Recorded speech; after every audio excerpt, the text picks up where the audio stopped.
11,000 কোটি টাকা দেওয়ার ক্ষমতা নেই রাজ্য সরকারের। রাজ্যের কোষাগারের অবস্থান নিয়ে তৃণমূল সরকারকে তোপ শুভেন্দু অধিকারী। কেন্দ্রীয় হারে ডিএ দেবে না রাজ্য সরকার। কেন্দ্রীয় হারে ডিএ দিতে গেলে বেতন বন্ধ হয়ে যাবে, দাবি বিরোধী দল নেতা শুভেন্দু অধিকারী। এরা দেবে না, আমি আপনাকে বলে দিলাম দেবে না। দিতে গেলে মানে স্যালারিও বন্ধ হবে। 11,000 কোটি টাকা দেওয়ার ক্ষমতা নেই। এই যে সব হচ্ছে না, এই ফর্ম টম ইত্যাদি ইত্যাদি নির্বাচনী প্রতিশ্রুতির জন্য শুধু প্রভাত মিশ্র এসিএস ফিনান্সের হাত পা ধরে পথশ্রীর টাকাটাকে তুলে নিয়ে 20,000 কিলোমিটার আপনার উদ্বোধন করেছিলেন কৃষ্ণনগর থেকে। তার যে টাকা, সেই টাকাটাকে স্টপ করে দিয়ে ওই টাকা থেকে এই 500 টাকা করে কিছু জনের অ্যাকাউন্টে ঢুকাতে পেরেছেন। উনি 11,000 কোটি টাকা দিতে পারবেন না। আমার কাছে তো হাঁড়ির খবর আছে, আমি ফিনান্সের সব বলে দেবো,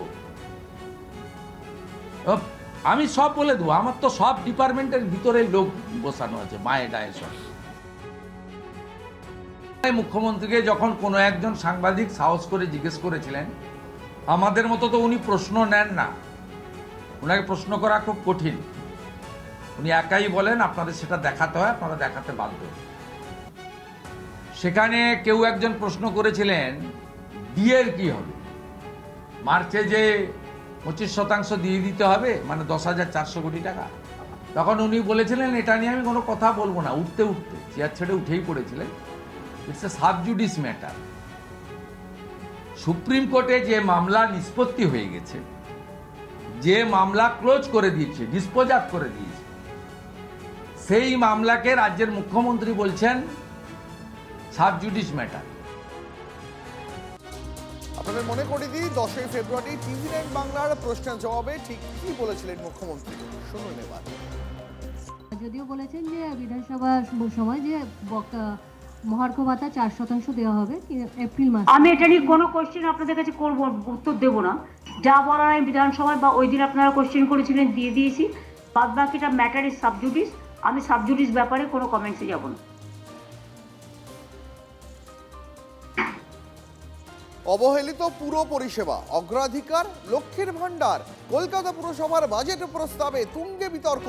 রাজ্য সরকারের প্রকল্প কেন পুরসভার বাজেট বক্তৃতায়, এই প্রশ্ন বিরোধীদের। নিকাশি, রাস্তা সহ নাগরিক পরিষেবার প্রসঙ্গ কেন বাদ? উঁচা বাম এবং বিজেপির 111 কোটি টাকার ঘাটতি বাজেটে নিয়েও সমালোচনা বিরোধীদের। প্রায় 7,83,000 লক্ষ্মীর ভান্ডার প্রাপক কলকাতায়, ব্যাখ্যা মেয়ারের।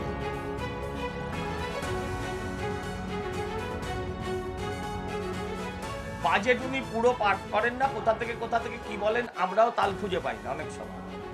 এখানে লক্ষ্মী ভান্ডারের কথা বলা হয়েছে। লক্ষ্মী ভান্ডারের সময় ওই নোডাল অফিসার হিসেবে বা নোডাল হিসেবে কর্পোরেশনের ছাড়া লক্ষ্মী ভান্ডারে আমাদের কোনো কৃতিত্ব নেই, কৃতিত্ব রাজ্য সরকারের। তাই কর্পোরেশন বাজেটে লক্ষ্মী ভান্ডার আসার কোনো যুক্তি খুঁজে পাই না। এটাই আমাদের প্রশ্ন। কারণ হচ্ছে লক্ষ্মী ভাণ্ডারটা তো পুরো রাজ্য সরকারের, এখানে সেটা নিয়ে আলোচনা করার কোনো কারণ নেই। অহেতুক আমরা এটাকে নিয়ে এখানে এলাম কেন, এটা আমাদের প্রশ্ন থাকবে এবং বক্তব্যের ভেতরে এগুলো উঠে আসবে। লক্ষ্মীর ভান্ডার আমাদের নতুন, এই রিসেন্টলি এলো 1,27,000 লক্ষ্মীর ভান্ডার নতুন হলো, অন্তর্ভুক্ত হলো। সব মিলিয়ে 7,83,000 লক্ষ্মীর ভান্ডার আমরা কলকাতা কর্পোরেশনের তরফ থেকে দিয়ে রয়েছি। এটা মুখ্যমন্ত্রী মমতা বন্দ্যোপাধ্যায়ের উদ্যোগ।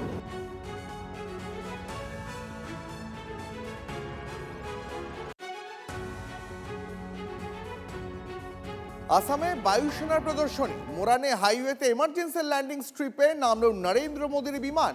হাইওয়েতেই নামলো একের পর এক বায়ুসেনার বিমান। ল্যান্ডিং স্ট্রিপ থেকে যুদ্ধ বিমানে 20 থেকে 25 মিনিটের মধ্যেই সীমান্ত। আসামের মোরানে হাইওয়েতে নামলো প্রধানমন্ত্রী নরেন্দ্র মোদীর বিমান।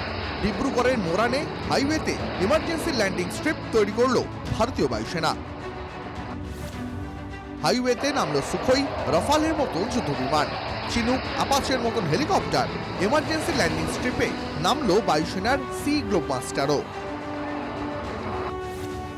সোজা কথায় বলতে গেলে কখনো হাইওয়ে, কখনো রানওয়ে। এমনি সময় এখান দিয়ে গাড়ি যাতায়াত করবে। জরুরি পরিস্থিতিতে এটাই আবার ল্যান্ডিং স্টেশন হিসাবে ব্যবহার করবে বায়ুসেনা। 127 নম্বর জাতীয় সড়কের একটা অংশে এই এমার্জেন্সি ল্যান্ডিং স্টেশন। 40 টন পর্যন্ত যুদ্ধ বিমান এবং সর্বোচ্চ 74 টন ওজনের কার্গো বিমানের ভার বহনে সক্ষম এই আপৎকালীন রানওয়ে।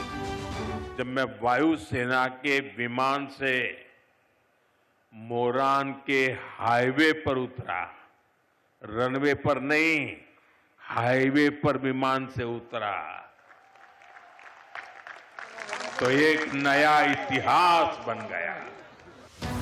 উত্তর পূর্ব ভারতে নিয়ে বাংলাদেশিদের উস্কানিমূলক মন্তব্য এবং চীনের চোখ রাঙানির আবহে চীনের এলএসি থেকে প্রায় 400 কিলোমিটার দূরে এবং বাংলাদেশ সীমান্ত থেকে 600 কিলোমিটার দূরে জাতীয় সড়কে বায়ুসেনার শক্তি প্রদর্শন। অর্থাৎ 20 থেকে 25 মিনিটের মধ্যে পৌঁছে যাবে রাফাল বা সুখোই, এমনকি তেজাসও।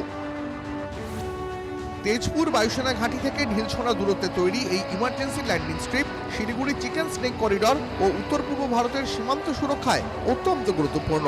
একই সঙ্গে একাধিক যুদ্ধবিমান ওঠানামা করতে পারবে মোরান হাইওয়ের 4.2 কিলোমিটার অংশে। Bureau report, TV9 Bangla.